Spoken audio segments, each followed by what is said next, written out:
Fala galera, bem-vindos ao primeiro aulão Enem, amigos do canal Tudo é História.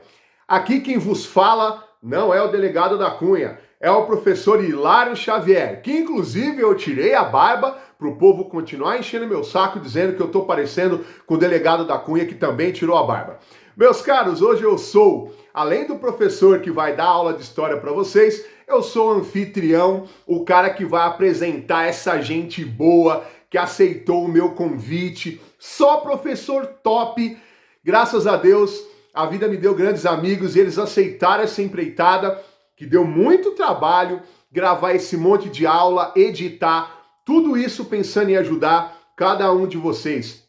Nessa aula, se você ficar até o final, você vai aprender muito macete, muita dica, fórmulas, maneiras de resolução de exercícios. Garanto que você vai aprender muito. Essa aula vai ser um diferencial para te ajudar na sua aprovação. Custa quanto?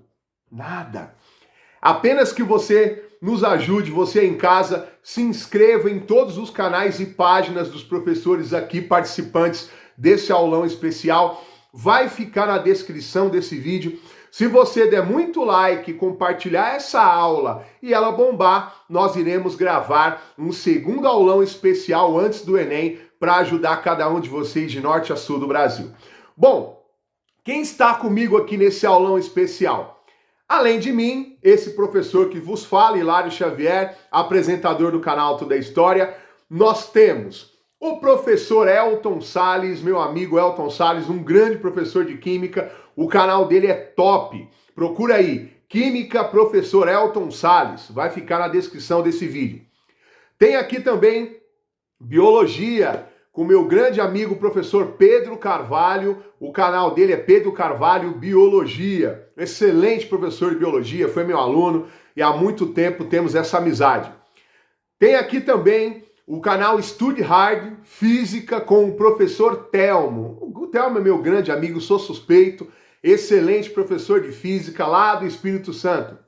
Está aqui nesse aulão também um outro grande amigo, o professor Marcos Bomba, o canal Aprenda a Calcular. Meu, o cara tem aula boa demais no canal dele, tá com muita aula voltada para concurso público também. Se inscreva lá no canal Aprenda a Calcular, de um dos caras que mais me incentivou no YouTube, que é o professor Marcos Bomba.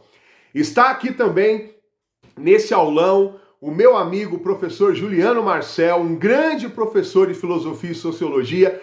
Está na descrição desse vídeo o canal dele, Ética com Vivência. É um canal muito bacana, você vai aprender muita teoria filosófica e sociológica no canal do professor Juliano Marcel. E temos uma convidada, a Natália, uma excelente professora de Geografia. Ela tem muita didática, gostei muito do trabalho dela. Ela tem uma página no Insta, né, com o nome Geografia pra Valer. Gente, todos os professores participantes estão aqui na descrição desse vídeo. Dá um joinha para todo mundo, se inscreva no canal para poder estimular eu e meus caros amigos a continuarmos esse trabalho que vai com certeza ajudar pessoas, estudantes de norte a sul do Brasil. Bom, gente, de saideira temos história. Vamos lá, pessoal. Separei algumas dicas, macetes bem interessantes para vocês. Bom, antigamente você entrava no Enem e digitava lá: principais assuntos de história no Enem.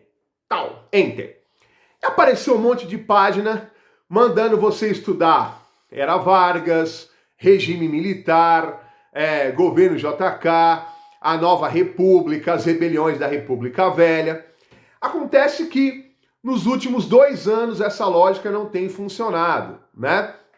Não estou eu dizendo aqui que tem alguma carga ideológica por parte do atual governo, não vou fazer tal acusação, mas acontece que aquela lógica dos assuntos que estávamos acostumados no Enem não tem ocorrido.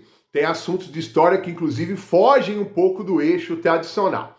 Então, senhores, eu fiz uma listagem de assuntos focada em cima de datas comemorativas, de assuntos que há algum tempo não caem no Enem, está na hora de voltar a cair, e preparei essa listagem para que você tome nota e foque os seus estudos em cima desses acontecimentos dessas dicas que eu vou passar para vocês. Lembrando que grande parte delas você encontra aulas no canal Tudo é História.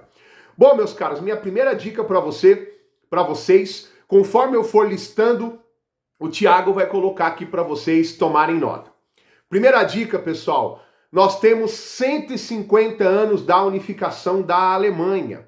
Ah, professor, mas a unificação da Alemanha quase nunca caiu no Enem. No Enem do passado.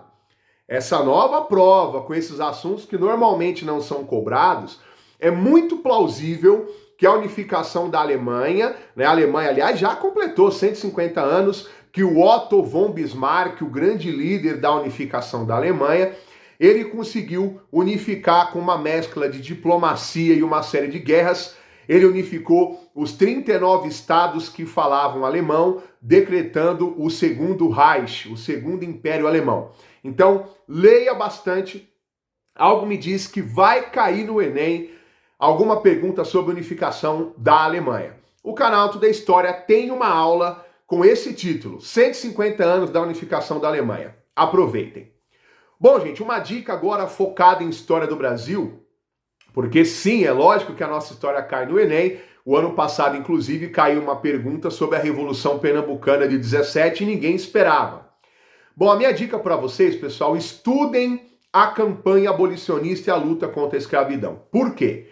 Porque nesse ano de 2021, nós temos 150 anos da aprovação da Lei do Ventre Livre. A Lei do Ventre Livre foi a primeira lei abolicionista da nossa história. Logo após a Guerra do Paraguai, a princesa Isabel, muita gente não sabe que foi ela que assinou a Lei do Ventre Livre, libertando toda criança negra nascida de mãe escrava a partir de 1871, lógico, depois de algumas regras. No primeiro momento, a criança ficava com um fazendeiro até 8 anos de idade. Depois ele decidia se venderia essa criança para o Estado, que compraria a liberdade da criança e a criaria até a maioridade, ou o fazendeiro podia fazer uso da mão de obra desse menino ou dessa menina até que ele atingisse a maioridade. Fique esperto, 150 anos da lei do ventre livre. Eu acho que vai cair alguma pergunta ligada à campanha abolicionista no Enem. Faz tempo que não cai abolicionismo, tá na hora de cair de novo. O canal Tudo é História possui uma aula, né, sobre a lei do ventre livre. Aproveite, tá bom? Vamos lá, olha quanta dica bacana, hein? Gente, mais uma dica para os senhores. Faz muito tempo que não cai Segunda Guerra no Enem. E nesse ano especificamente, por que eu acredito que vai cair perguntas de Segunda Guerra no Enem? Porque tem algumas pistas que me dizem isso. Nós temos o aniversário de 80 anos de 2 episódios importantíssimos da Segunda Guerra Mundial. Nós temos o aniversário de 80 anos da invasão nazista da União Soviética, quando Hitler quebra o pacto de não agressão e invade a União Soviética, arrastando Stalin para a Segunda Guerra no bloco dos aliados. E nós temos 80 anos do ataque japonês à base de Pearl Harbor, no Havaí. Esse ataque fez com que os Estados Unidos, até então, um país neutro, adentrasse na guerra também no bloco dos aliados. Esses 2 episódios determinaram a derrota da Alemanha nazista, porque aumentou consideravelmente as forças rivais da Alemanha dentro do bloco dos aliados. Então vai por mim, estude muito tudo que tem a ver com Segunda Guerra Mundial, porque algo me diz que vai cair perguntas de Segunda Guerra na edição desse ano. Faz muito tempo que não cai, tá na hora de cair Segunda Guerra no Enem. Eu tenho uma aula de 1h10 no meu canal, pessoal, completíssima, uma das mais completas que você vai achar no YouTube, uma guerra de Segunda Guerra Mundial com teoria e resolução de exercícios. Corre lá para assistir depois de assistir todas as aulas desse aulão, tá bom? Bom, agora, gente, a minha principal dica para vocês, tá? Levem a sério. Guerra Fria. Por que eu acho que vai cair alguma pergunta de Guerra Fria no Enem, dentro da prova de Ciências Humanas, ou em História, ou até mesmo em Geografia? Porque, gente, dentro desse tema Guerra Fria, que é muito amplo, né? Já que a Guerra Fria vai de 46 com a doutrina Truman até 1991, com a desintegração da União Soviética, nós temos vários assuntos dentro dessa temática: guerra bipolar, Estados Unidos versus União Soviética, comunismo versus capitalismo. Nós temos muitas datas comemorativas que chamam a atenção, eu não diria nem comemorativas, né? Datas que estão aniversariando, porque ninguém comemora a guerra. Mas nós temos 60 anos da criação do Muro de Berlim, o maior símbolo da Guerra Fria. Ele foi construído em 61, aquele muro tenebroso que dividia a Berlim Oriental comunista da Berlim Ocidental capitalista. O maior símbolo da Guerra Fria, porque ele foi o símbolo dessa ordem bipolar, né? A Alemanha estava dividida entre capitalismo e comunismo porque o mundo estava dividido entre o bloco capitalista e comunista. Esse tenebroso muro está comemorando aí 60 anos da sua... Comemorando não, nós temos o aniversário de 60 anos da construção do Muro de Berlim, tá bom? No canal Tudo é História tem uma aula explicando toda a história envolvendo o Muro de Berlim. Assista! Bom, outra data envolvendo Guerra Fria. Nós temos 35 anos do acidente nuclear de Chernobyl. Eu não estou vendo nenhum professor aí comentando isso, mas é um assunto importante porque mostra o início do colapso soviético. A sua principal usina nuclear foi pelos ares por falta de manutenção, lá em Chernobyl, né, na Ucrânia. Era a menina dos olhos dos soviéticos. Essa usina foi pelos ares, liberando radiação que atingiu vários países. Até hoje lá tem preocupação com aquilo, um sarcófago enorme em cima de Chernobyl. Fiquem espertos, tá? 35 anos do acidente nuclear de Chernobyl. Possivelmente vai cair no Enem. Teve série de sucesso há pouco tempo abordando Chernobyl. Algo me diz que pode cair alguma coisa sobre isso. E nós temos também, gente, 30 anos do término da União Soviética. A União Soviética, a principal rival dos Estados Unidos na Guerra Fria, Mikhail Gorbachev e Boris Yeltsin foram os responsáveis por desintegrar a União Soviética em 1991, depois do fracasso, né, da abertura controlada do Glasnost e Perestroika. Então estudem tudo que envolvem os acontecimentos referentes ao término da União Soviética e à independência dos países do bloco, tá bom? E como dica final, pessoal, aí uma dica de história e geografia, nós temos também 30 anos da Guerra do Golfo. Estados Unidos e os seus aliados atacaram o Iraque por conta do Iraque ter invadido o Kuwait atrás das reservas petrolíferas do pequenino Kuwait, tá bom? 30 anos da Guerra do Iraque, a Guerra do Golfo, tá bom? O canal Tudo é História também tem uma aula dos 30 anos da Guerra do Golfo. Meus caros, essa foi a minha participação nesse aulão, tá bom? Olha quanta dica importante, elaborem mapas mentais sobre esses assuntos, resumos, porque eu tenho certeza que não só no Enem, mas nos principais vestibulares do Brasil, esses assuntos de história que eu listei para vocês, eles têm uma enorme chance de estarem presentes nas principais provas do Brasil, tá bom? Eu sou o professor Hilário Xavier, muito obrigado por você me ouvir até esse momento. Esse é o canal Tudo é História. Se inscreva no meu canal, você aí que é integrante dos outros canais participantes. Bora conhecer o canal Tudo é História, que tem 500 aulas gratuitas para turbinar os seus estudos. Agora fiquem com os outros professores desse nosso aulão especial. E é só o primeiro, hein? Vem muito mais por aí. Um abraço! Fala galera, e aí, beleza? Eu sou o professor Marcos. Tô hoje aí, pessoal, para estar começando a fazer as revisões do Enem, junto aí da parceria aí dessa galera, das outras disciplinas, né, que vão estar trabalhando aí com vocês também, tá certo? E aqui no canal vou estar colocando muitas questões, então se você ainda não está inscrito no canal Aprenda a Calcular, o link desse vídeo vai estar aí na descrição, tá certo? Vai lá que eu vou colocar muito conteúdo e exercícios também para você estar praticando, e eu tenho certeza de uma coisa, você vai chegar na prova muito mais seguro, sabendo exatamente aquilo que você precisa atingir para alcançar o seu objetivo. Bem, aqui na questão 1 a gente tem o seguinte: a fim de reforçar o orçamento familiar, uma dona de casa começou a produzir doces para revender. Cada receita é composta de 4/5 de quilograma de amendoim. Então, ó, esses valores eu gosto de sublinhar, tá certo? Porque isso vai me ajudar depois, ó. E 1/5 aí de quilograma de açúcar para cada, né, receita aí que ela faz. O quilograma de amendoim custa R$10, então vou colocar aqui, ó, o preço, ó, custa R$10 e do açúcar custa R$2. Porém, o açúcar teve um aumento no quilograma e passou a custar R$2,20.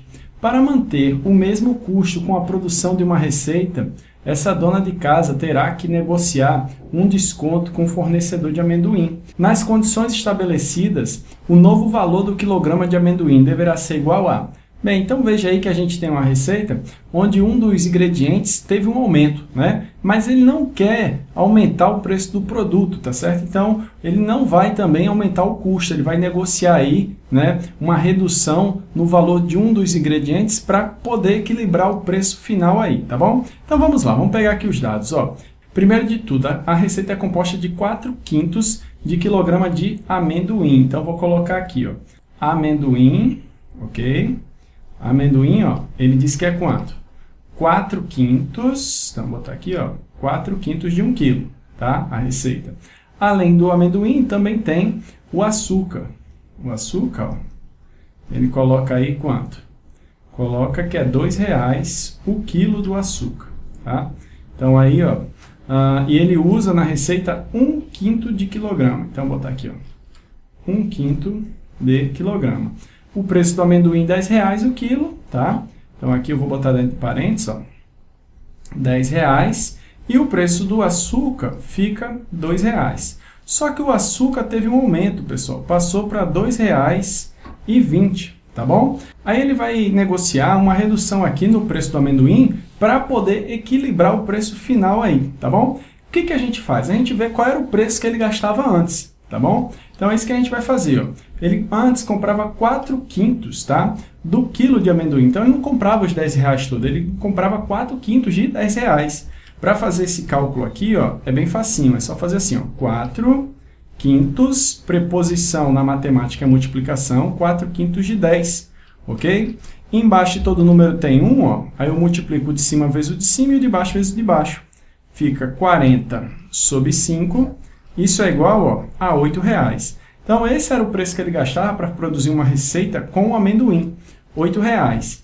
E com açúcar era 1/5 de R$2, tá? Isso era antes, 1/5 de R$2. Então, eu vou calcular aqui, ó, 1/5 de, ó, preposição e multiplicação, R$2, tá? Embaixo de todo número tem 1. Isso aqui, pessoal, vai dar a mesma coisa que R$2 dividido aí para 5. Se você fizer essa divisão, você vai achar aqui 40 centavos. Eu vou colocar aqui embaixo, tá? Vai ficar aí, ó, 40 centavos.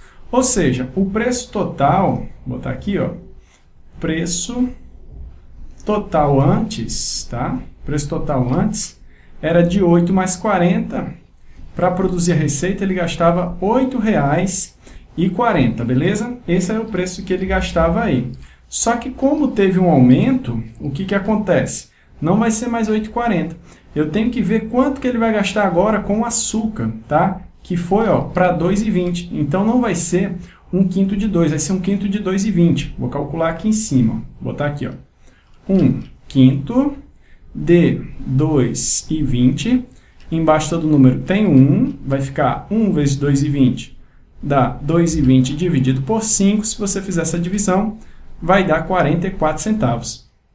Ou seja, pessoal, agora ele gasta 44 centavos só com açúcar, tá certo? Quanto que ele vai poder gastar com amendoim para dar os mesmos R$8,40 de antes? Aí que está a sacada, tá? Então, você vai pegar aí os R$8,40, beleza? E vai subtrair dos 44 centavos. Quer dizer que ele pode gastar, pessoal, com amendoim agora, R$ 7,96, tá certo? E para a receita ele precisa de 4/5 de amendoim, tá? Então, eu vou colocar aqui, ó, fica assim. 4 partes do amendoim que ele precisa, né? De cada 5 ele precisa de 4. vai ter que sair por R$ 7,96. O quilo todo, que são as 5 partes, vai ser quanto? Não sei. Chamo de quê? Chamo de X. Esse X vai me dar o valor total aí do amendoim, das 5 partes que compõem o quilo, tá ok? Aí aqui eu vou fazer meio pelos extremos, ó, vai ficar 4 vezes X. Vou botar aqui do lado, vai ficar 4X. E aqui vai ficar 5 vezes 7,96, que é igual a R$ 39,80. Aí o 4 está multiplicando, vai passar para o outro lado, dividindo, beleza? Divide aqui por 4, ó. Eu tenho que X vai ficar igual a quanto? X vai ficar igual a R$ 39,80, dividido aí por 4. Fazendo essa divisão, pessoal, a gente vai achar quanto aí? A gente vai achar 9,95, tá bom? Esse vai ser aí o preço do quilo do amendoim, tá bom? O que vai nos dar como resposta a letra E, beleza? Então é isso, galera. Vamos lá agora para a nossa questão número 2. Foi feita uma pesquisa sobre a escolaridade dos funcionários de uma empresa. Verificou-se que 1/4 dos homens, então vou botar aqui, ó, 1/4 dos homens que ali trabalham têm um ensino médio completo, enquanto 2/3 das mulheres que trabalham na empresa têm um ensino médio completo. Constatou-se também que entre todos os que têm um ensino médio completo, metade são homens. A fração que representa o número de funcionários homens em relação ao total de funcionários dessa empresa é? Bem, veja que aqui, ó, ele deu a chave aí da nossa charada. Constatou-se também que entre todos os que têm ensino médio completo, metade são homens. Ora, se a metade dos que têm ensino médio completo são homens, a outra metade é mulher. Com isso, eu sei que o número de homens que têm ensino médio completo e o número de mulheres que têm ensino médio completo são iguais, tá? Então, eu posso igualar as frações. Eu posso dizer aqui que, por exemplo, 1/4 dos homens, que é a metade, né, que tem ensino médio completo, vai ser igual a 2/3 da quantidade de mulheres, tá bom? E quando eu somar aqui, gente, ó, quando eu fizer homens mais mulheres, isso vai dar todas as pessoas aí, o 100%. E 100% a gente pode dizer que é 1, tá certo, gente? A gente pode dizer que é 1, porque 100% é 100 dividido por 100. E 100 dividido por 100 é igual a 1, tranquilo? Aí forma um sisteminha, ó. Eu posso pegar aqui, por exemplo, e trazer aqui, ó, isolando, ó, mulheres é igual a 1 menos a quantidade de homens. Esse homem, ó, trouxe para o outro lado negativo. E com isso eu substituo lá em cima, tá certo? Vou pegar outra equação aqui e vou substituir. Onde tem mulher eu vou achar o valor. Eu vou colocar o valor que eu coloquei aí para mulher, tá certo? Então vai ficar assim, ó. Eu vou ter aqui, ó, 1/4 de homens vai ser igual a 2/3 do número de mulheres, que é 1 menos a quantidade de homens, ok? A gente pegou dessa equação o método da substituição dos sistemas, tá bom? Aqui embaixo eu sei que tem 1, né? E aí eu vou usar distributivo, ó. Vou distribuir a multiplicação. Vai ficar 1/4 dos homens, vai ser igual a 2 vezes 1, 2, 2 vezes menos H, menos 2H, e 3 vezes 1, 3. Agora eu vou fazer meio pelos extremos, ó. Aqui vai ficar 1H vezes 3, vai dar 3H, tranquilo? E 4 vezes 2, fazendo a multiplicação agora já direto, ó, vai dar 8. E 4 vezes menos 2H vai dar menos 8H. Esse H aqui está negativo, né? Esse 8H. Vou passar para o outro lado positivo. Vai ficar 3H mais 8H. Isso vai ser igual a quanto? Isso vai ser igual a 8. E 3 mais 8 vai ser igual a 11, né, pessoal? Então vai ficar 11H igual aí a 8. Fazendo a operação, a gente chega aí que a quantidade de homens é 8 dividido em 11 partes, beleza? Então, das 11 partes, 8 são homens, que é o que ele pediu aí na questão. Resposta correta, letra E. Tranquilo? Muito bem, pessoal. Mais uma questãozinha aí. Lembrando, lá no canal, vai lá, o link está na descrição aí do canal. Vou colocar muito conteúdo para quem vai fazer o Enem com exercício para praticar. Então, se está gostando, vocês já estão mais que convidados a fazer parte lá do canal. Sejam bem-vindos à família, tá certo? Muito bem, galera, vamos lá, questão número 3 agora. Muito bem, pessoal, agora a gente vai aqui na nossa questão 3, tá ok? Que a gente tem o seguinte, ó. Durante a Segunda Guerra Mundial, para decifrarem as mensagens secretas, foi utilizada a técnica de decomposição em fatores primos. O número n é dado pela expressão 2 elevado a x vezes 5 elevado a y vezes 7 elevado a z, na qual x, y e z são números inteiros não negativos. Sabes que n é múltiplo de 10 e não é múltiplo de 7, tá ok? Aí o que ele pergunta? O número de divisores de n, diferente de n, é? Bem, pessoal, como que a gente vai estar resolvendo isso aí, tá? Tem um segredinho para você achar a quantidade de divisores de um número que é perfeito. Ó. Você pega aí, por exemplo, 20, tá bom? E faz a fatoração do 20, ó. 20 dá por 2, que vai dar 10, por 2, que vai dar 5, e por 5, que vai dar 1. Depois, o que eu faço, pessoal? Ó, eu aqui pego os fatores que são iguais, né? Então, eu tenho 2 duas vezes, é 2 ao quadrado, vezes 5, que apareceu apenas uma vez. E esses expoentes é que vão me dar a quantidade de divisores. É só você pegar o expoente e sempre somar mais 1. Isso mesmo. Esse 1 é da fórmula, tá? O outro expoente aqui não é 1, ó. Então vai ficar 1 mais quanto? Mais 1 da fórmula. E agora é só resolver isso aqui que eu já tenho a quantidade de divisores de 20. Ó. 2 mais 1 que dá 3 e 1 mais 1 que dá 2. 3 vezes 2, 6. Quer dizer então que o 20 vai ter 6 divisores. Bem, 20 é um número pequeno, nem precisava fazer isso que dá para ver facilmente, né? É só você pegar aqui, ó, divisores de 20, né? Eu tenho quem? O 1, o 2 divide, o 4, o 5, o 10 divide e o próprio 20, né? Então tá aí, se você contar, você vai ver que 20 tem aí 6 divisores, igual a gente achou aqui, né, no nosso cálculo, beleza? Então dá para achar dessa forma. Só que aqui na questão ele já deu a forma fatorada, ó. Ele já deu. Ele quer aí o número de divisores de n diferente do próprio n, tá certo? Porque um número sempre vai ser divisor dele mesmo. Então o que eu vou fazer? Eu vou fazer essa multiplicação sempre somando mais 1, mas no fim eu vou ter que descontar uma unidade aí, tá certo? Então, bem fácil, ó. Conhecendo isso aí fica fácil. Você tem que o número é 2 elevado a x vezes 5 elevado a y vezes 7 elevado a z, não é? Aí o que acontece aqui? Ó? Eu vou pegar aqui o x soma mais 1 vezes o y soma mais 1 e o z somado também mais 1. E isso aí não pode esquecer de subtrair 1 aqui da história, tá bom? Tem que subtrair esse 1zinho aqui da história, porque eu não quero o próprio n, então vai ser um divisor a menos. E aí fica fácil de ver que a resposta vai ser letra E, tá bom? Bem, pessoal, era essa aí a nossa primeira revisão. Vou colocar muitas outras revisões ainda lá no canal, tá bom? Se gostou, já deixa o seu like, vai lá no canal, venha fazer parte da família com a gente, se inscreve por lá, beleza? Agradeço a todo mundo que vem acompanhando o canal, pessoal. Até a próxima. Valeu! Fala, meu aluno, tudo beleza? Tranquilidade? Hoje eu tô com uma dica muito boa aqui pra você, hein? Vou falar com vocês top 5 de fórmulas. 5 fórmulas que mais caem no Enem. Vou numerar da quinta até a primeira, sendo a primeira que mais cai. Então assista até o final esse vídeo e vem comigo. Vamos nessa, galera? Então vamos começar aqui com a quinta. Equação de Torricelli. V ao quadrado, que é a velocidade final ao quadrado, é igual à velocidade inicial ao quadrado, mais 2 vezes a aceleração, vezes o ΔS, que é o espaço. Aí vem você e me pergunta assim, professor, basta decorar essa fórmula? Não.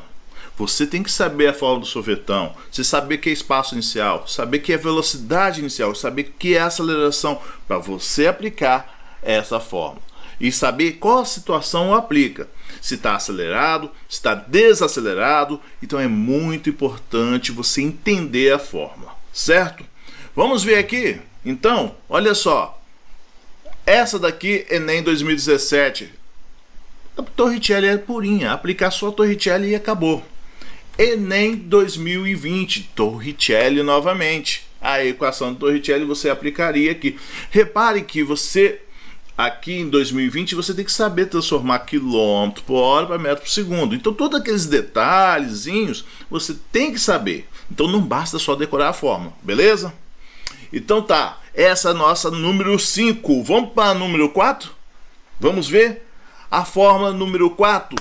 Velocidade de propagação de ondas. Ondas todo ano tem uma questão. Seja teórica ou seja com a aplicação dessa fórmula aqui. Velocidade é igual a lambda vezes f. Ou seja, a velocidade de propagação de uma onda é igual ao comprimento de onda vezes a frequência.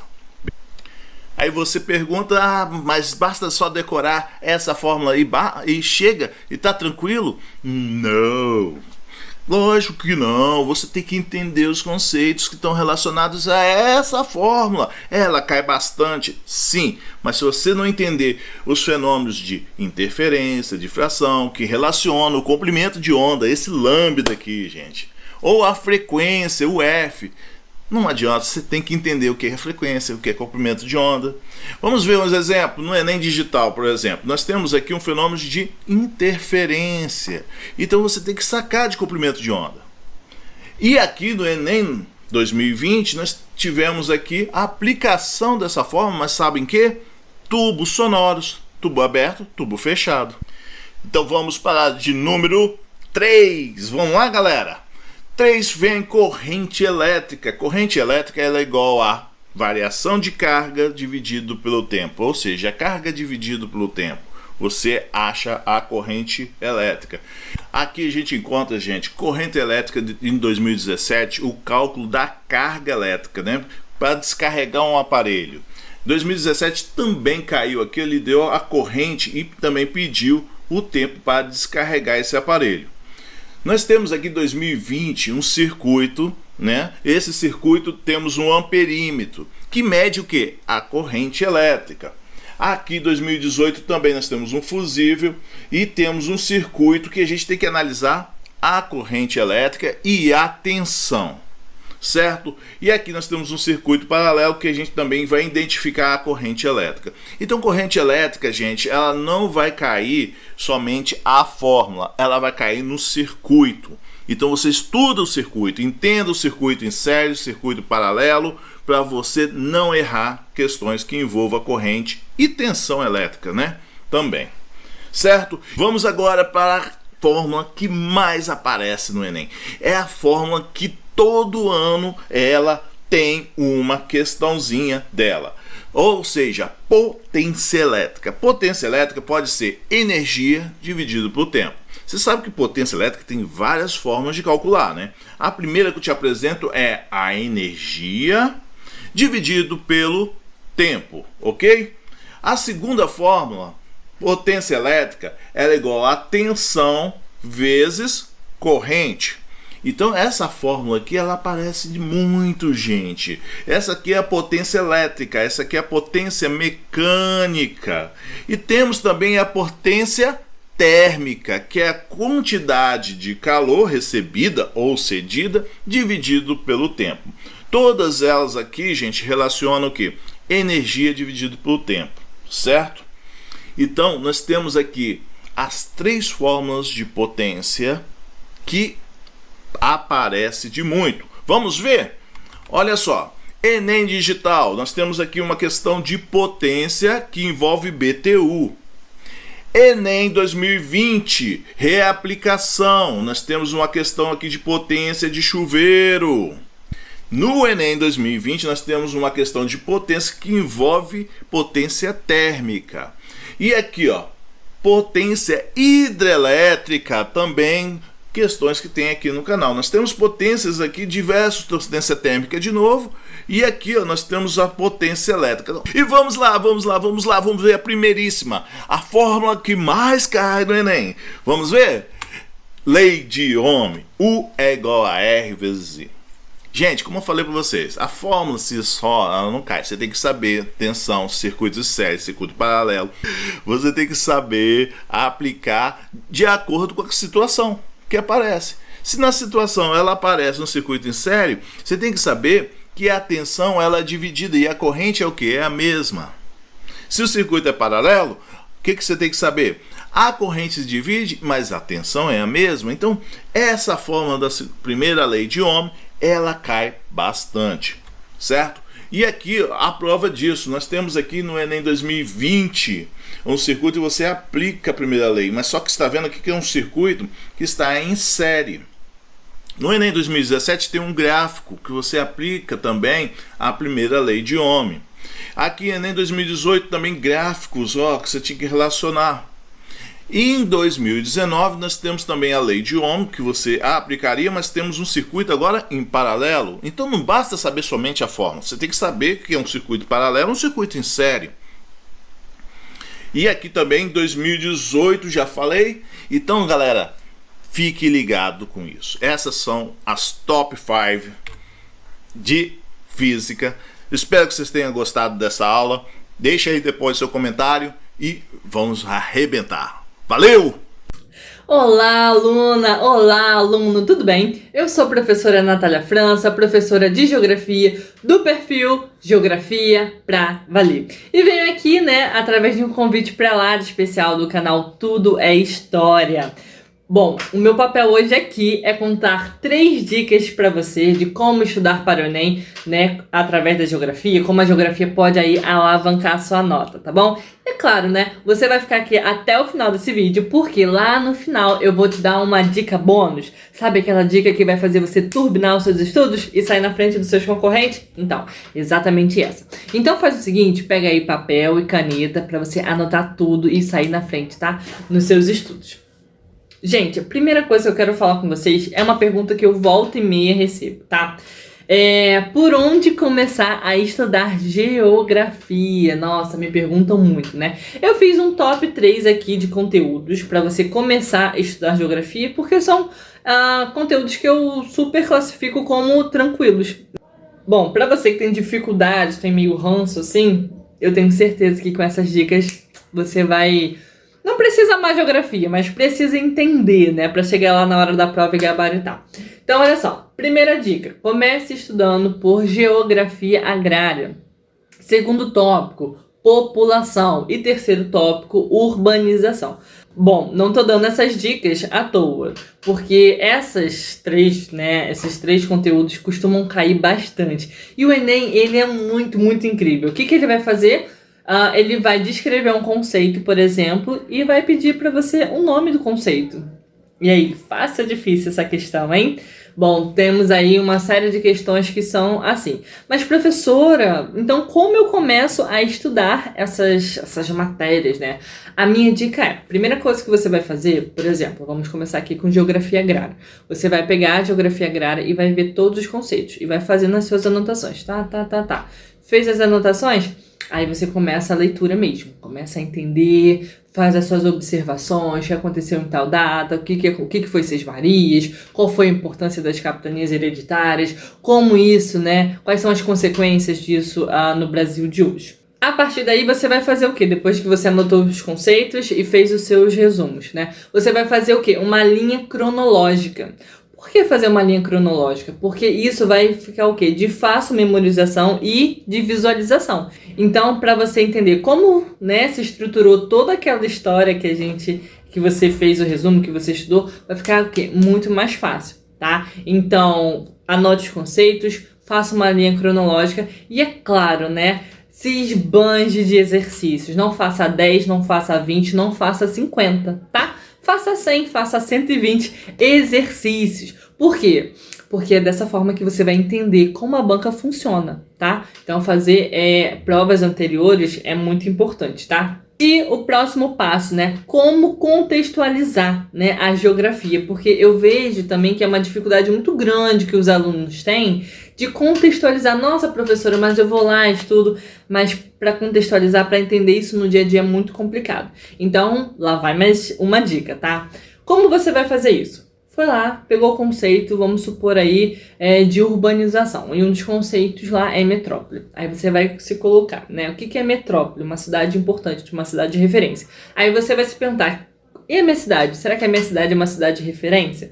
Vou dar o meu exemplo. Rio de Janeiro. Rio de Janeiro é uma metrópole aí nacional. Então, eu sei que vai exercer influência em outros estados.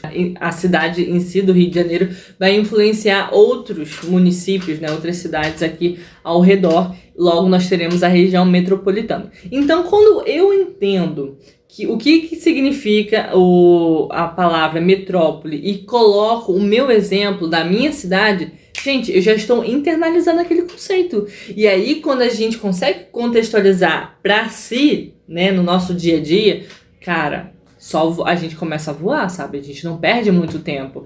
E aí isso vai facilitando o quê? A sua compreensão. E claro, né, com os exercícios, você vai o quê? Você vai mandar super bem na prova, tá? E mais uma dica aqui em relação aos exercícios, gente. Façam gabaritos comentados, né? A gente sabe aí que o Enem tem 5 alternativas. E justifique cada uma, porque é isso que vai fazer diferença, tá bom? Inclusive, você que está estudando aí para o Enem, eu tenho um e-book, tá? Esse e-book vem aí com as últimas 7 provas do Enem, dos últimos 5 anos, todas, né, com questões de geografia, todas com gabaritos comentados, tá? Qualquer coisa, corre lá no meu perfil e fala comigo. E agora vem a hora do bônus, E o que eu quero, né, te falar de tão genial, de tão incrível. É o seguinte, gente, eu não sei se você sabe, talvez sim, talvez não, mas o Enem, ele simplesmente utiliza fontes jornalísticas. Exatamente. E eu vou te dar aqui 4 fontes jornalísticas, que é aqui, ó, batata de cair. Bom, primeira fonte é DW Brasil, depois a gente tem BBC, a gente tem Jornal Globo e a gente tem Diplomatique, né, que é um jornal francês. Então a gente tem essas 4 fontes jornalísticas e, cara, eu tenho certeza que você vai super mandar bem na prova. Porque o que acontece? O Enem vai lá, pega um fragmento, né, da reportagem, vai, né, contextualizar e vai fazer o quê? Vai fazer uma questão dali. Olha só que genial, gente. Então, se você já viu aquela reportagem, chega na hora da prova, você leu aquele fragmento e se lembrou do que fala, né, entendeu a contextualização da questão, cara, tu vai sair na frente dos seus concorrentes. Com certeza. Então eu vou repetir as fontes. O Globo, DW Brasil, BBC Brasil e Diplomatique, tá bom? E é bom também vocês irem acompanhando esses jornais, né, esses perfis, né, do Instagram que eles também têm, porque você já vai estar o quê? Estudando a atualização. Porque você vai estar o quê? Estudando a atualidade. E é claro, né, a gente sabe que a atualidade super cai no Enem também, tá bom? Bom, gente, é isso. Eu super agradeço o convite de estar aqui. Eu super agradeço você estar assistindo. Eu espero que você tenha anotado todas as dicas, né? E não se esqueçam, vai lá no meu perfil Geografia pra Valer e com certeza tem muitos conteúdos bons. E eu quero sim tirar todas as suas dúvidas pra você chegar no Enem, né, e arrasar. Porque se não for pra arrasar, a gente nem sai de casa. É isso, galerinha. Beijo e até a próxima. Tchau, tchau. Olá, pessoal do canal Tudo é História. Aqui quem fala é o professor Pedro Carvalho, do canal Professor Carvalho Biologia. Muito obrigado pelo convite do meu grande amigo, o professor Hilário. Então vamos lá, mandar bala, falar um pouquinho sobre os assuntos mais cobrados em Biologia no Enem e quais são os meus palpites, né, para o que deve aparecer aí na prova de 2021. Basicamente, eu vou passar para vocês então um pouco sobre o que tem caído historicamente no Enem, né, e vou dar uns insights sobre como estudar para cada um desses tópicos e como que isso deve ser abordado, na minha opinião, agora em 2021. Beleza? Então vamos lá, pessoal. Sempre que a gente fala do que cai no Enem, a gente tem que levantar um histórico daquilo que é mais cobrado, o que foi mais cobrado nos últimos anos, tá? Em biologia, os assuntos mais cobrados são, primeiro, ecologia, depois genética, depois fisiologia animal, evolução e, por fim, parasitologia. Tá? E parasitologia aí não só pensando em parasitos como os vermes, mas pensando também em bactérias, pensando também em vírus e, claro, em outros tipos de doença. Então esses são os assuntos mais cobrados. De todos eles, eu recomendo que vocês estudem principalmente a parte de ecologia. Isso garante para vocês 2 ou 3 questões no Enem todo ano. A ecologia tem caído bastante. Depois a gente tem a parte de genética, que também é abordada de uma maneira muito específica. Fisiologia animal, né, os sistemas do corpo humano, principalmente, sistema digestório, sistema reprodutor, sistema respiratório, conceito sobre evolução e os ciclos das principais parasitoses e como ocorre a transmissão e como a gente faz a profilaxia para não pegar as principais doenças que estão causando problemas aí no mundo, tá? Então a ideia é que eu fale um pouquinho sobre cada um desses tópicos, trazendo os meus palpites e trazendo para vocês uma noção de como estudar, né? Lembrem que agora no Enem a gente tem esse momento de revisão, a gente tem que se preparar e ir revisando tudo aquilo que a gente sabe que deve cair no vestibular para que a gente não seja pego de calça curta, certo? Então vamos lá, falando primeiro sobre ecologia, né? Ecologia, todo mundo sabe, é o estudo do meio ambiente, o estudo dos ecossistemas, o estudo da relação entre os animais, as plantas e todo o meio geológico aí em que a gente vive, né? Então, como as marés influenciam, por exemplo, nas comunidades de beira de praia, né? Como ocorre aí a relação entre os animais e as plantas dentro de uma cadeia alimentar e assim por diante, tá? Ecologia é o assunto mais cobrado no Enem, justamente porque ecologia é uma coisa que é muito próxima da gente, né? A gente aplica conceitos ecológicos no nosso dia a dia, a gente aplica conceitos ecológicos em praticamente todos os tipos de trabalho que a gente pode desenvolver. E esse é o motivo pelo qual a ecologia é bastante cobrado no Enem. Quando a gente pega os assuntos de ecologia, para a gente poder focar naquilo que de fato costuma aparecer, a gente tem que pensar primeiro nos níveis de organização, tá? Então, se você não sabe o que é uma população, o que é uma comunidade, o que é um ecossistema, se liga, porque isso aparece direto no Enem. Normalmente eles trazem um texto e dentro desse texto eles falam sobre esses conceitos de níveis de organização. Então, recapitulando, lembrem, população é o conjunto de organismos da mesma espécie no mesmo local e no mesmo espaço de tempo. Tem que ser da mesma espécie, né? Então, se eu pegar, por exemplo, todos os peixes de um lago, se eles forem de uma única espécie, eles são uma população, né? Por exemplo, a população de tilápias, sei lá, do Lago do Taboão em Bragança Paulista, né? Ou a população de patos selvagens do Lago do Major em Atibaia, né? Então, sempre que eu pego organismos da mesma espécie, eu estou falando de população. Agora, se eu pegar todos os peixes de um determinado, sei lá, todos os peixes do rio Piracicaba, eu tenho várias espécies de peixe, né? Aí eu não posso falar mais de população, eu estou falando de comunidade, certo? E se eu relacionar todos esses organismos vivos, os peixes, as plantas, os moluscos, com os fatores não vivos, como pluviosidade, profundidade, turbidez da água, aí nesses casos eu estou indo para ecossistema, né, que mistura os fatores bióticos e abióticos, beleza? Vale a pena dar uma revisada aí em níveis de organização para o Enem. Depois, cadeias alimentares, como essa que está mostrada aí no desenho, né? Produtor, consumidor primário, primeiro nível trófico, segundo nível trófico, tudo isso aparece bastante no Enem também. Tanto pode aparecer um desenho esquemático, como esse, como pode aparecer também um texto. E nesse texto, pedir para vocês definirem quem é o produtor, quem é o consumidor primário, quem é o consumidor secundário, né? Nada muito difícil, mas tem que ficar ligado na hora de ler o texto, tá? Porque pode causar uma certa confusão. Querem um exemplo bem prático? Uns anos atrás caiu uma questão no Enem que falava sobre um mosquito. Esse mosquito colocava uma larva dentro dos ovos de outro mosquito e essa larva, né, que saía de dentro do ovo daquele mosquito, se alimentava, sei lá, de cana-de-açúcar, se eu não me engano, né? E aí perguntava, nessa relação, quem é o consumidor primário, quem é o consumidor secundário, quem é o primeiro nível trófico, né? Lembrem, o primeiro nível trófico são sempre os produtores. O consumidor primário é sempre o herbívoro, é sempre aquele que está consumindo a matéria orgânica vegetal, tá? Cuidado para não confundir primeiro nível trófico com consumidor primário, beleza? Além disso, pode cair alguma questão relacionada à energia ao longo das pirâmides, né? Lembrem que a energia sempre é decrescente. Pode cair questão relacionada a problemas de poluição, como por exemplo eutrofização, bioacumulação, né? Lembrem que, embora a energia seja decrescente na cadeia alimentar, existe um acúmulo de metais pesados ao longo da cadeia, né? O topo da cadeia, que nesse caso aqui seria essa águia, ele sempre tem mais metais pesados do que os níveis inferiores. Maravilha? Questão sobre relação ecológica também é relativamente comum de cair. Então vocês têm que lembrar a diferença de predação, parasitismo, simbiose, mutualismo, protocooperação. Tudo isso aparece também no vestibular. Vale a pena vocês darem uma atençãozinha para isso. E por fim, como eu falei para vocês, bioacumulação, né, que está relacionado também a cadeias alimentares, e outros conceitos de poluição. Então, eutrofização é uma coisa que cai bastante no vestibular. Todas as etapas que acontecem quando um rio, por exemplo, recebe um despejo de esgoto, né, tudo isso está relacionado aí à poluição. Questões mais recentes, como por exemplo, derramamento de petróleo, pode aparecer, aquecimento global,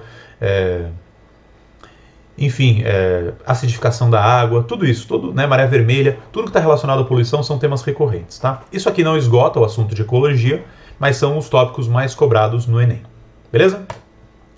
Na sequência, pessoal, genética. A gente sabe que genética tem coisas bem complexas, né? A gente entra desde a parte de replicação e transcrição do DNA, até aqueles cálculos de probabilidade. Mas se liguem, no Enem, o que deve aparecer de genética é lei de Mendel, simplesmente isso. tá? O que mais aparece é lei de Mendel. Pode aparecer lei de Mendel de duas maneiras. Primeiro, caindo aquelas questões mais simples de azão, azão, azão, azinho, né? E uma outra maneira também são os heredogramas. Heredogramas são aquelas árvores genealógicas que colocam dentro de uma questão e aí tem lá um quadradinho pintado que indica que a pessoa tem uma doença, tá? E aí o que você tem que lembrar sempre quando cai uma questão sobre leis de Mendel é identificar, primeiro, se essa doença é uma doença autossômica recessiva ou dominante, né? Isso vai fazer com que você consiga analisar toda a questão. Se for uma doença dominante, lembre que ela vai aparecer tanto nas pessoas que forem azão, azão ou azão, azinho. Agora, se ela for uma doença autossômica recessiva, lembrem que ela só vai aparecer nos representantes azinho, azinho. Lembrem ainda que sempre que eu tiver um casal de recessivos que manifestam a doença, todos os filhos vão ter também, beleza? Então, em genética, foquem em lei de Mendel, não se preocupem em focar em outras coisas que as outras não costumam aparecer no Enem, certo? Não deve aparecer linkage, né? Não deve aparecer, enfim, replicação, transcrição de DNA, não é muito comum, tá? Foquem principalmente nas leis de Mendel. Fisiologia animal, aí está um dos assuntos que é mais cobrado no Enem também, tá? E que também aparece em vários outros vestibulares. Fisiologia animal é basicamente o estudo de todos os sistemas do nosso corpo, né? E também do corpo dos outros animais. No Enem, dificilmente tem caído questões que relacionam organismos diferentes, né? Não tem caído muitas questões falando sobre como é o sistema urinário dos insetos. Isso é mais cobrado em outros vestibulares, como FUVEST, Unicamp, gosta de cobrar bastante essas questões de fisiologia comparada. No Enem costuma aparecer fisiologia animal focada no ser humano, certo? Fisiologia animal focada nos nossos sistemas. Lembrem, o Enem sempre tenta trazer as questões para a nossa realidade. Então, em fisiologia animal, foquem em fisiologia humana. E quais sistemas? Primeiro, sistema digestório, pessoal. O sistema digestório tem caído muito. Então, você tem que lembrar quais são todos os órgãos do sistema digestório. Basicamente, lembrem: boca, faringe, esôfago, estômago, intestino delgado e intestino grosso, que são os órgãos do tubo digestório. Além disso, existem as glândulas anexas, né? Que são as glândulas salivares, glândulas gástricas, né, do estômago, fígado, pâncreas e as glândulas entéricas. Além de você lembrar quais são as glândulas e quais são os órgãos do tubo digestório, é muito importante você lembrar também quais são os sucos que eles produzem, né? Na glândula salivar, saliva, fácil. No pâncreas, suco pancreático. No estômago, suco gástrico. No fígado, a produção da bile, né, que não tem enzimas. E nas glândulas entéricas, o suco entérico. É importante lembrar também quais são as enzimas de cada uma dessas glândulas, tá? Basta vocês pegarem uma tabelinha e revisar quais são as principais enzimas. De maneira bem geral, na saliva, principalmente pitialina, né, que é a amilase salivar. No suco gástrico, pepsina para a digestão de proteínas. Lembrem, a bile produzida pelo fígado não tem enzimas. No suco pancreático, enzimas para digerir as 4 macromoléculas, né?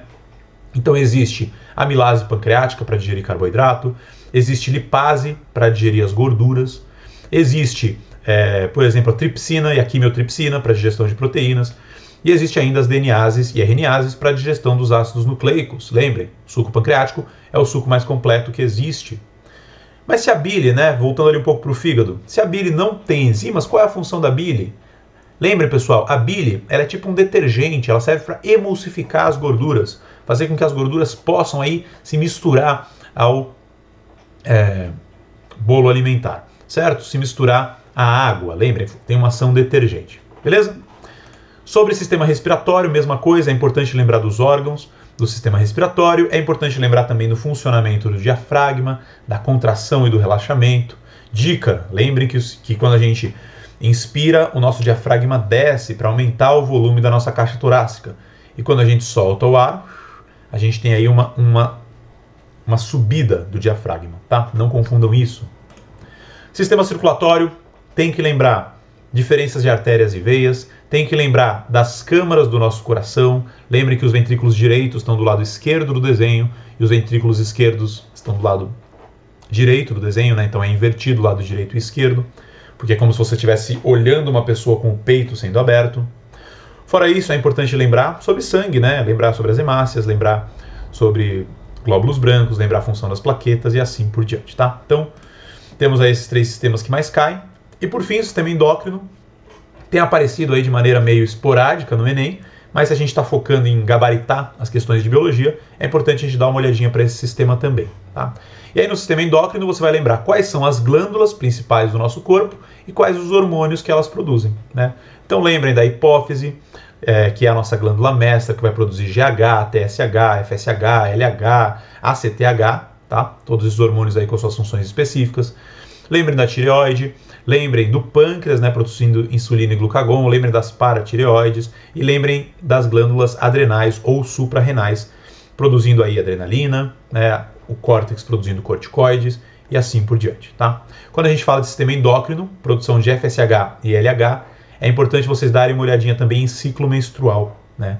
Então, quais são os hormônios de produção hipofisária, que são FSH e LH, e quais são os hormônios de produção gonadal, né? Tanto os hormônios produzidos pelos ovários como os testículos. Então lembrem aí das alterações de progesterona, de estrógeno, produção de testosterona e principalmente do ciclo menstrual, né? Como que altera-se aí a produção de LH, a produção de FSH, o que causa cada um dos aumentos desses níveis hormonais no corpo feminino, tá? Então isso é muito importante, beleza?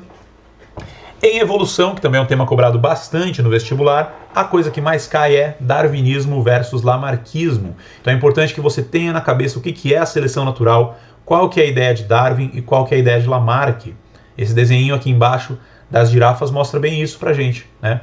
A ideia do Lamarck, que as girafas ficavam esticando o pescoço e por isso eles iam crescendo. E a ideia do Darwin, né, que é uma ideia diferente, que os indivíduos nascem com pescoços de tamanho aleatório, ou nascem com características aleatórias, e os menos adaptados morrem e os mais adaptados sobrevivem, tá? Não esqueçam disso, pessoal. Não é a única coisa que cai, tá, em evolução. Pode cair também aquela questão de órgãos análogos e órgãos homólogos, né? Então, um braço de um ser humano e uma asa de morcego são mais próximos do que a asa de um morcego e uma asa de borboleta, né? Porque o que importa pra gente é a origem, o que importa pra gente é a homologia e não a analogia. Lembrem que asas de morcego e asa de borboleta são órgãos análogos, que têm a mesma função, que é o voo. Agora, o braço de um ser humano e uma asa de morcego têm a mesma homologia, a mesma origem, já que os dois possuem os mesmos ossos e têm a mesma origem embrionária, tá? E por fim, uma outra coisa que pode aparecer também são os órgãos vestigiais, né? Os órgãos vestigiais, como por exemplo o apêndice, dente do siso, que não tem mais função, teoricamente, no nosso corpo, eles são importantes para mostrar como a evolução ocorreu, né? Para mostrar que existiam ancestrais da gente, por exemplo, que utilizavam o apêndice, que utilizavam o dente do siso, como os demais órgãos vestigiais. Beleza? E por fim, uma questão que é bastante cobrada no Enem, são as questões relacionadas à parasitologia e às doenças. Tá? Para isso a gente tem que lembrar, primeiro, quais são os principais agentes etiológicos. Pessoal, por favor, não confundam agente etiológico com agente transmissor. Se cair lá no vestibular, qual é o principal agente etiológico da dengue, e isso aparece direto no Enem e nos principais vestibulares, não vão colocar mosquito, hein? Pelo amor de Deus. Mosquito é transmissor. O agente etiológico é quem causa a doença. No caso da dengue, é o vírus da dengue. Qual é o agente etiológico da doença de Chagas? Não é o barbeiro. O barbeiro só transmite. O agente etiológico é o protozoário, Trypanosoma cruzi, tá? Então não esqueçam disso, beleza? No mais, ciclo das principais parasitoses. Então isso é uma coisa que é cobrada de maneira recorrente. Ciclo da esquistossomose, ciclo da teníase, diferença de teníase e cisticercose, aparece bastante. Além, é claro, das principais viroses, e aí fica um palpite aí para esse ano, né? AIDS é a virose que mais aparece no vestibular, então não me surpreenderia nada se a AIDS caísse. Dengue tem aparecido nos últimos anos também de maneira recorrente. Ebola, a gente teve um surto de ebola aí uns anos atrás, e não apareceu tanto no vestibular ainda, então pode ser que apareça já no Enem. E claro, né, Covid-19, pessoal, se liguem principalmente na data.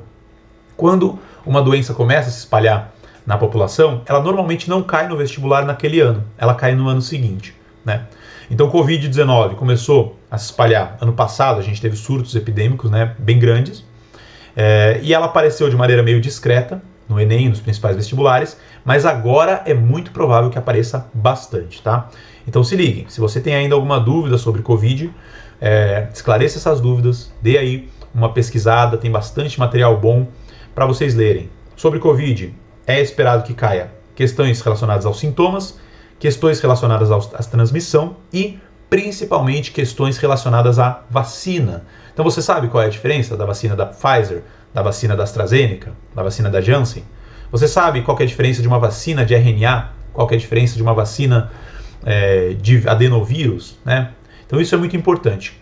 Essas peculiaridades provavelmente vão ser cobradas e claro que eles vão fazer uma relação de tudo isso com aquilo que é comum para a gente estudar no ensino médio, que é a sorologia básica de todas as vacinas. Como funciona uma vacina, como funciona o soro, qual a diferença de uma vacina que tem imunização ativa ou de um soro que tem a imunização passiva. Então isso tudo é muito importante, tá? Lembrem que os soros contêm os anticorpos e as vacinas vão conter os antígenos. As vacinas vão estimular o nosso corpo a criar aquela memória imunológica.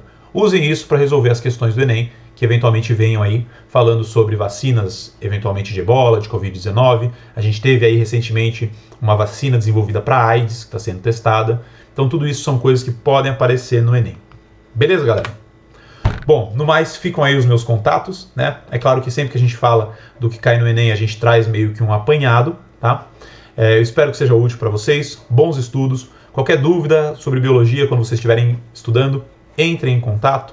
Um grande abraço, pessoal do canal Tudo é História. Um grande abraço, Thiago. Um grande abraço, Hilário. E a gente se vê em breve. Falou, pessoal. Grande abraço. Fala, galera. Meu nome é professor Juliano Marcel.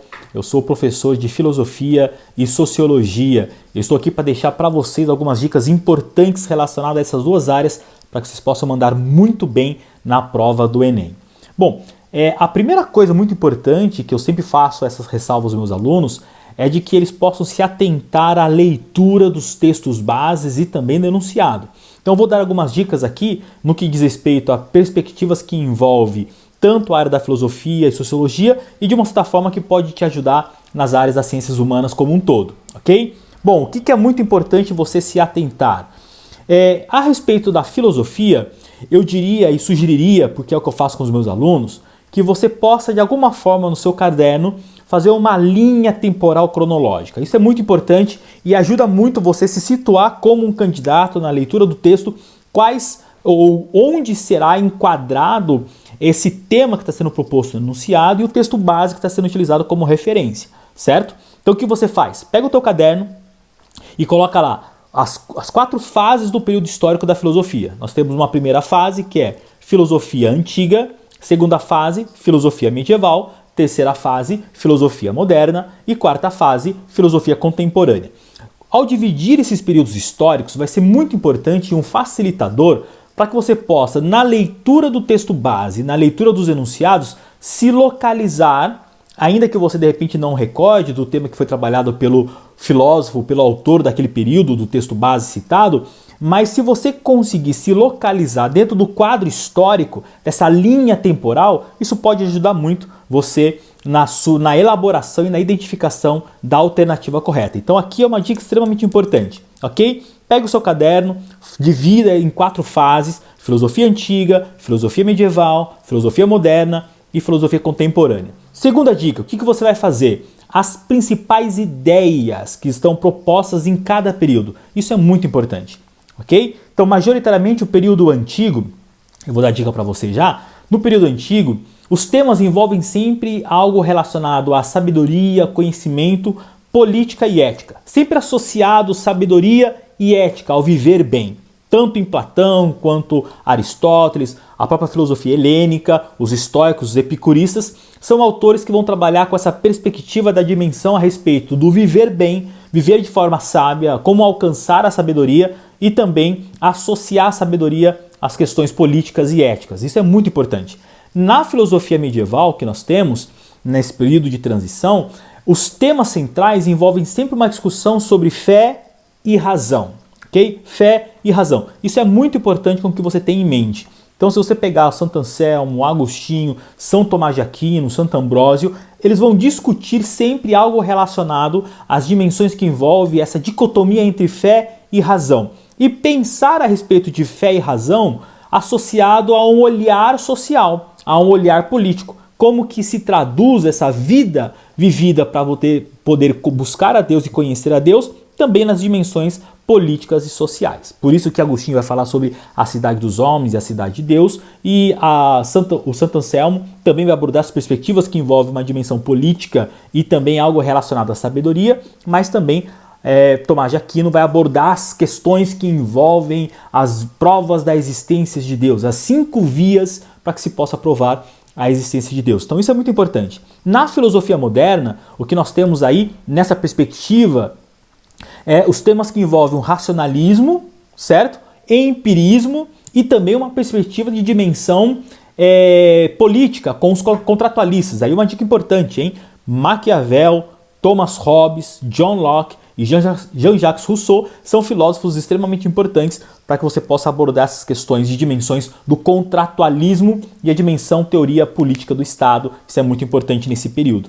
E aí nós temos a filosofia contemporânea, certo? Nós temos aí Nietzsche, nós temos o próprio Foucault, nós temos Jean-Paul Sartre, são alguns pensadores extremamente importantes dentro desse contexto. E o tema central da contemporaneidade é discutir justamente uma perspectiva que envolve ciência, razão e também algo relacionado a uma vida ética, tá bom? Então, se dividiu esses 4 períodos históricos, são períodos fundamentais pelos quais você deve se atentar, se preocupar. Você que não conseguiu se preparar ao longo de todo o ano, vai fazer agora no final desse semestre, ao longo desse semestre, os seus estudos. Então faça essa divisão, porque ao pegar um enunciado ou um texto base que aplica esse contexto, vai ser um facilitador para que você possa se localizar e identificar nas alternativas aquela que é a resposta correta. Agora, uma outra dica extremamente importante, aqui uma segunda dica dentro do contexto. Primeiro, faça uma linha temporal. Segundo, é extremamente importante você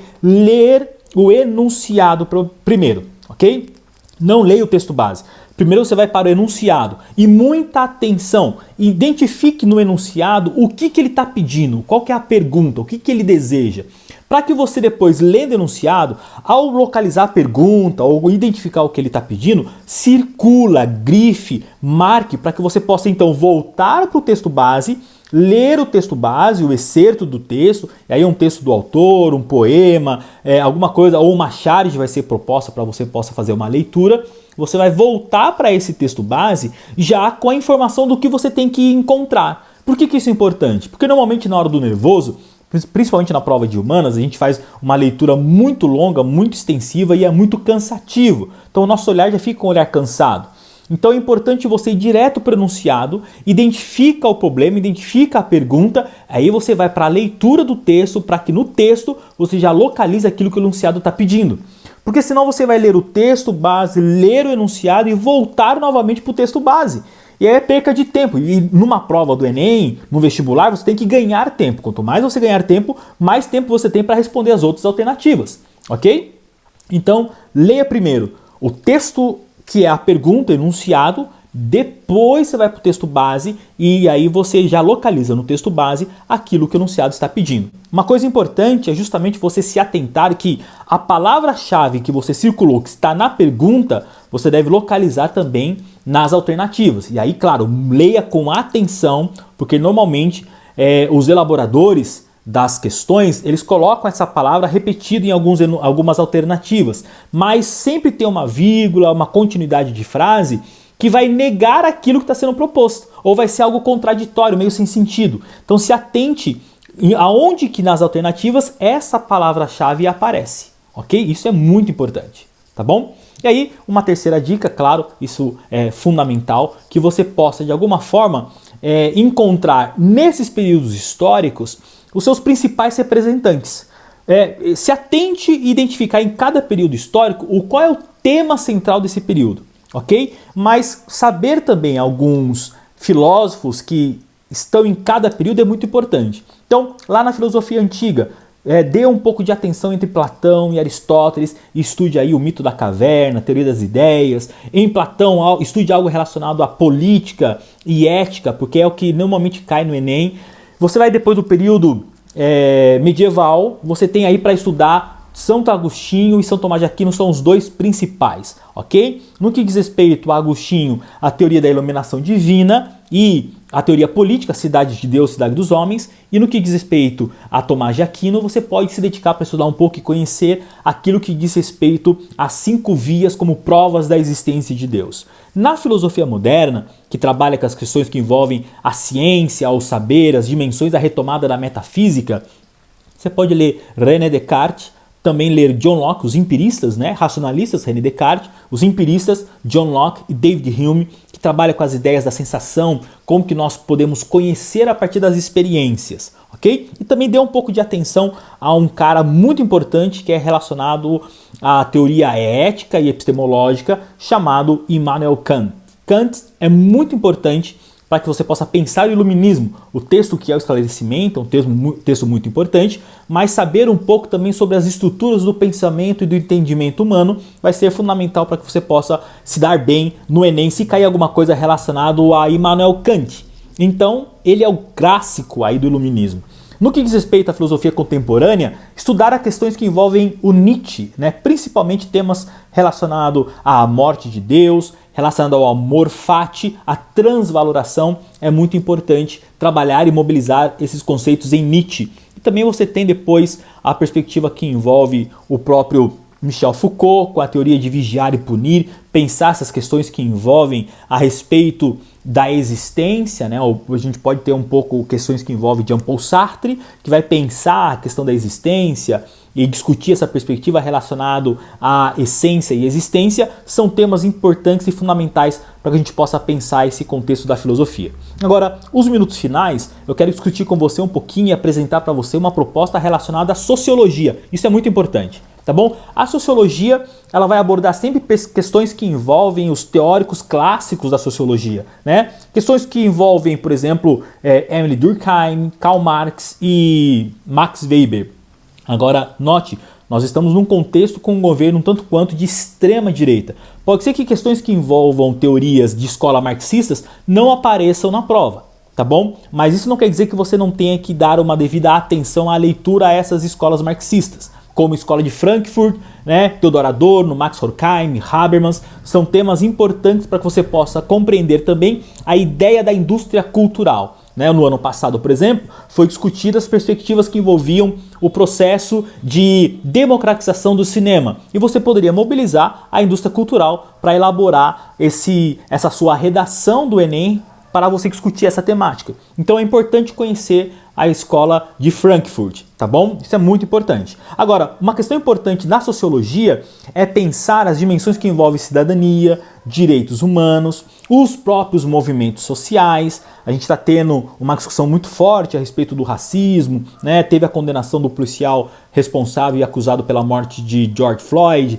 Então as questões que envolvem racismo, preconceito, a violência contra a mulher, as perspectivas que envolvem os direitos humanos é muito importante, sempre está presente nas discussões relacionadas à sociologia. Agora, as questões que envolvem cultura, isso é muito importante, educação, política, poder, Estado, o próprio trabalho e produção, mas não numa perspectiva que possa ser de uma certa orientação marxista, mas pode cair algo relacionado às questões neoliberais e principalmente também do empreendedorismo.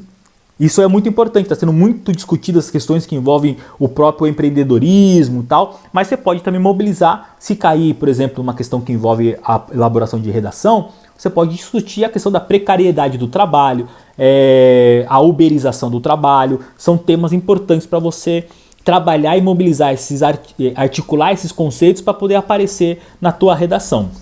Com questões como liberdade, informação e acesso às redes são temas também que nós temos conversado muito, que pode estar presente também no Enem. Principalmente algo relacionado às redes sociais e às mídias digitais. Qual é o limite entre o indivíduo e o coletivo e também algo que envolve as redes sociais? Qual é a influência e quais são os pontos positivos e negativos relacionados às mídias sociais, né? Fake news, isso apareceu há 2 anos atrás no Enem, questão da pós-verdade. Então, esses temas são recorrentes na sociologia. Lembre-se sempre, Durkheim, ele parte do pressuposto de que existem os fatos sociais que são exteriores ao indivíduo, são gerais e são coercitivos, certo? Isso é muito importante você lembrar. Em Max Weber, ele trata com a ação social, a ação do indivíduo. Aí nós temos a ação racional referente a fins, a ação racional referente a valores, nós temos também a ação emotiva ou por emoção e a ação por tradição.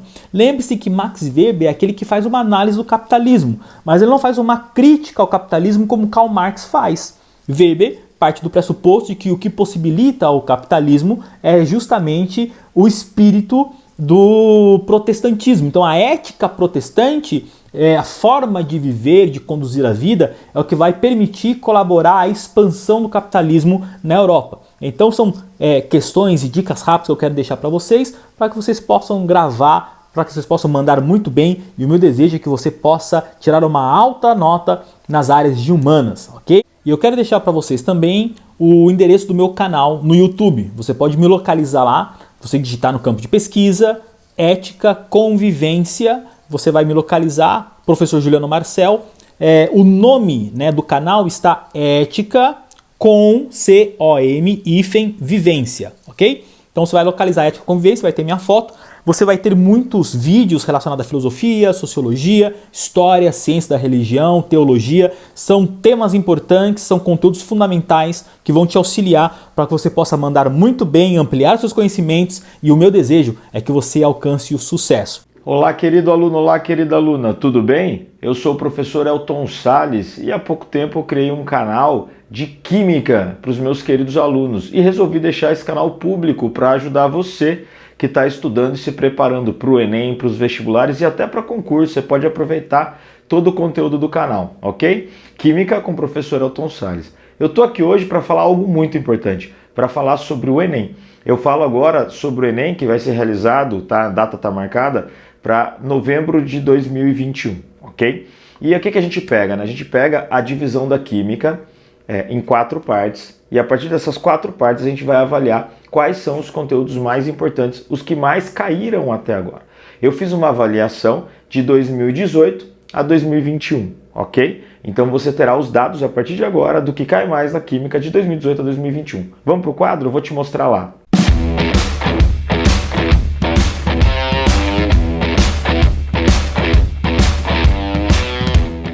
Vamos lá então? Hoje eu vou falar sobre o conteúdo que mais cai. Então, ó, eu separei para vocês com muito carinho o que caiu de 2018 a 2021. Essa é a aula que todo aluno quer ter, né? Porque normalmente você está dando aula de Química, né, especificamente, o aluno pergunta: professor, esse conteúdo cai? Agora você vai saber exatamente o que cai, ó.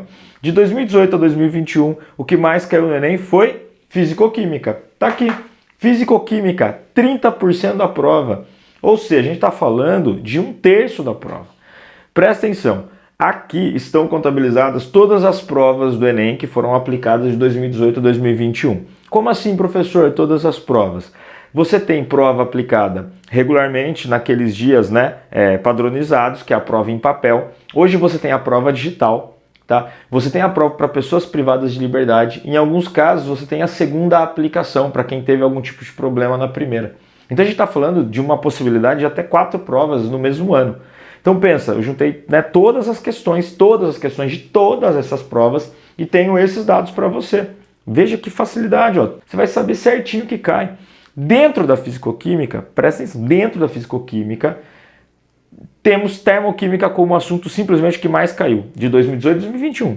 Mais caiu, ó, termoquímica. Professor, o que é termoquímica? Termoquímica é aquele que calcula a entalpia, o ΔH, normalmente conteúdo do 2º ano do ensino médio.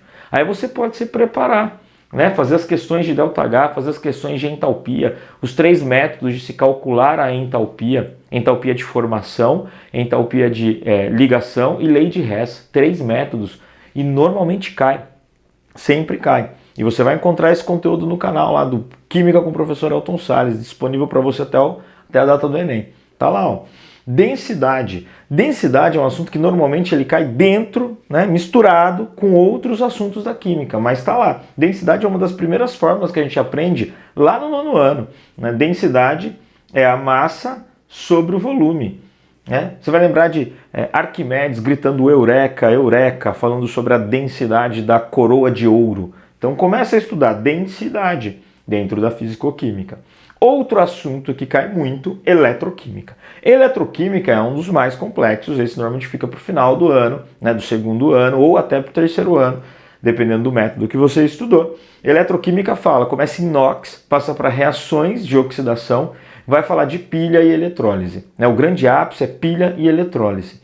Então, dentro da eletroquímica fala dos elétrons gerados, né? Formulados dentro das reações químicas que acontecem, tá? Anotou aí?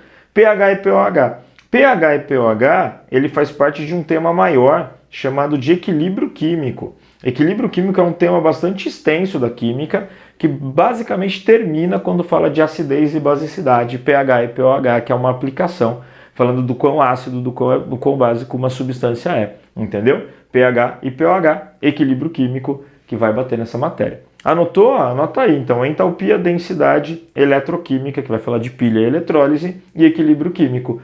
Todos dentro da fisicoquímica, do que mais caiu de 2018 a 2021 na prova do Enem. Ok? Ah, tá, já sei, 1/3 da prova tá aqui, professor. Beleza, cai muito. E a outra parte? Bom, eu digo para você que química orgânica, todo mundo que já fez ou faz o Enem, tem sempre a impressão, cai muita química orgânica. Cai 20%. 20%. Química orgânica é aquele exercício mais fácil de identificar, porque sempre há compostos orgânicos, os carbonos estruturados dentro de uma questão dessa. E aí, o tema que mais cai são as reações orgânicas. Reação orgânica, que é a última etapa da química orgânica. Normalmente a gente aprende primeiro hidrocarbonetos, depois passa para as funções, depois vai para a isomeria e, por fim, reações orgânicas. Então a gente tem que estudar toda uma estrutura, né? É um estudo grande de química orgânica. A vantagem é que os outros temas também caem. Então, enquanto você está estudando para se preparar para reações orgânicas, você está estudando hidrocarbonetos, cadeias, está estudando petróleo, que tem tudo a ver com hidrocarbonetos. Né? Hidrocarbonetos que muitas vezes são queimados em reações de combustão para liberar energia na forma de calor, numa reação exotérmica, dentro da termoquímica, entendeu? Combinação, isso chama... você tem várias questões dentro do Enem que são interdisciplinares ou que dentro da própria disciplina trabalham com vários assuntos. Então tem questões que são de termoquímica, mas trabalham com a combustão de hidrocarbonetos derivados do petróleo. Entendeu? Então você está estudando um bloco chamado química orgânica, 20%. Se você juntar 20% de orgânica com 30% de fisicoquímica, você tem 50% da prova, você tem metade da prova já trabalhada. Metade, hein? Já aqui, ó, pontuada de 2018 a 2021. Tudo bem? Anotou aqui? Então, ó, cadeias carbônicas e petróleo trabalha muito com hidrocarbonetos. Vou anotar aqui para você, ó. Você, estudante dedicado, tá a fim de fazer um bom Enem? Hidrocarbonetos. Estuda aí, hidrocarbonetos. Tá aqui, ó, apontado, tá? As propriedades, se fala muito de solubilidade em água, quão solúvel é um composto em água. Normalmente tem a ver com polaridade, então você tem que estudar um pouco de polaridade, que está dentro da química geral. E aqui, reações orgânicas é algo bem específico, que vai falar de adição, substituição, eliminação, oxidação, tá? Polimerização. Então são reações que eu diria que você tem que se dedicar mais e tomar um cuidado grande, porque são temas mais complexos dentro da química orgânica. Tá bom? Ok? Vamos lá? E a outra metade, professor? Né? Você falou, passou 50% e a outra metade você tem a divisão aqui. Em química geral, certo? 18%. Em atomística, 18%. E meio ambiente, 11%. Em química geral, o que cai? Separação de misturas, certo? Que todo mundo estuda isso no primeiro ano. Você fala sobre balanceamento de equações químicas, né? Como as equações são balanceadas, tá? Tem aqui dentro, né, até um pouco de cálculo estequiométrico. A gente sempre sabe que cai no Enem cálculo estequiométrico. Então são questões dentro da química geral. Anotou? Então, ó, balanceamento, separação de misturas, estequiometria. Então são assuntos que caem dentro da química geral. Dentro da atomística, a atomística tem evoluído muito dentro da prova do Enem nos últimos anos. Nos últimos 2 anos tem caído muitas questões de atomística. E a atomística fala do que, professor? Fala de distribuição eletrônica, modelos atômicos, tá? Então do que há especificamente do átomo, específico do átomo. Aí as ligações químicas, que vai terminar em propriedades, né? Forças intermoleculares, dando as propriedades, que é o que tem caído mais, né? As forças intermoleculares, pontes de hidrogênio, dipolo, dipolo induzido, tá? Que vai te ajudar, por sinal, a entender as propriedades dos compostos orgânicos. Viu como está sintonizado aqui? Entendendo de atomística, a parte de forças intermoleculares, você vai conseguir compreender propriedades de compostos orgânicos. E por fim, meio ambiente. Meio ambiente é um tema recorrente em toda a prova, tá? Em todo vestibular. Sempre caiu. Nos últimos anos tem caído menos, tem perdido espaço para atomística e para outras áreas.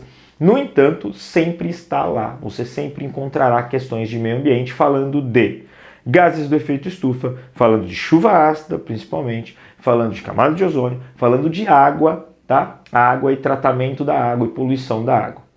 Anotado? Tudo bem? Gostou? Então tá aqui, ó. Ouve para esse lado, para você fazer as anotações aqui, certo? Então não esquece, físico-química, 30% da prova, tá? Bonitinho aqui, certo? E desse lado você tem química orgânica, química geral, atomística e meio ambiente, com uma grande porcentagem da prova. Anotado? Bom, espero que você tenha curtido. Então não esquecem de procurar meu canal, Química com o Professor Elton Salles. Tudo de bom, bons estudos, estude bastante, se prepare mesmo para essa prova do Enem, tá? E até a próxima!